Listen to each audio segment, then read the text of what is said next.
So we're now starting to see some concrete news coming out about Call of Duty Modern Warfare, the next iteration in the Call of Duty series, which is set to release on October 25th, 2019. What you're watching on screen now is the reveal trailer, and after a couple of plays of that, I'll throw up some Battlefield clips as that game is actually relevant to part of what I'm going to tell you about Modern Warfare. You'll understand why soon. So Modern Warfare is going to be cross-platform. Currently the information being shared is that this will include PlayStation 4, Xbox One, and PC. This likely comes about due to the massive success that Fortnite has seen with cross-platform play. It truly opens up new doors for growth and player numbers. Fortnite has flourished because of this, and Call of Duty seems to have its sights set on keeping up with the new gaming landscape. You can't underestimate how impactful a decision like this can be due to the extra incentive of being able to play with friends regardless of the hardware you own, sort of tapping into purchasing via association in ways we just didn't used to see. But it's also important to point out that this will intensify the issue of keyboard and mouse versus controller and how they're balanced when it comes to precision, aim assist, and all of those kinds of factors. Will we see the options choose specific servers based upon the control inputs you want to use and play against? It'll be interesting to find out.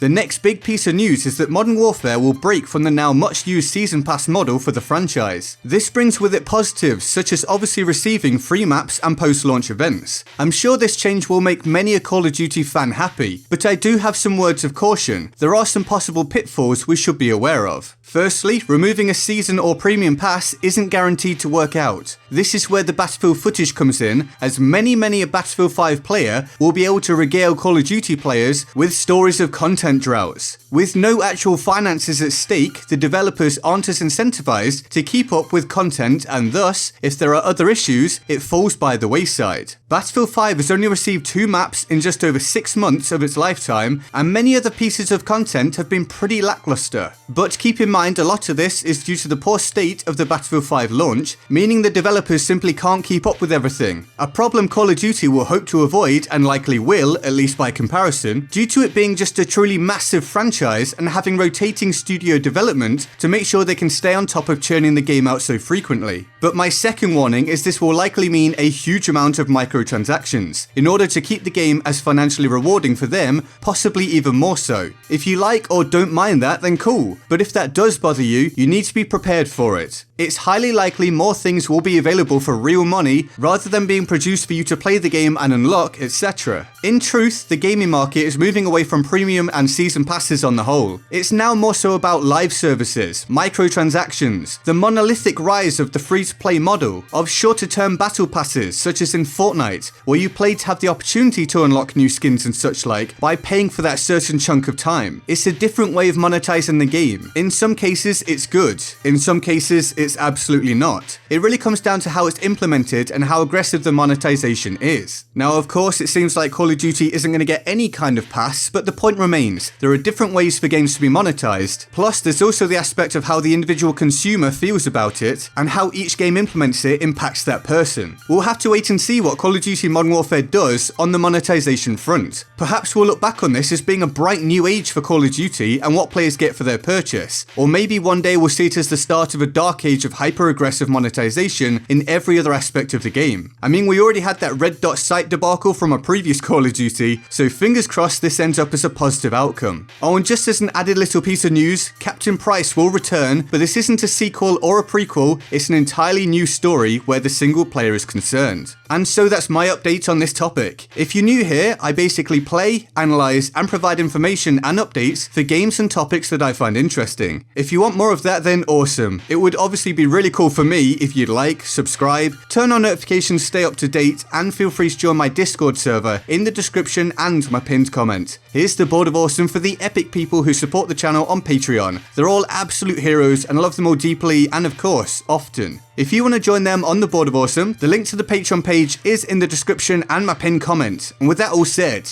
I'm GetGoodGuy and I'll see you next time. Laters.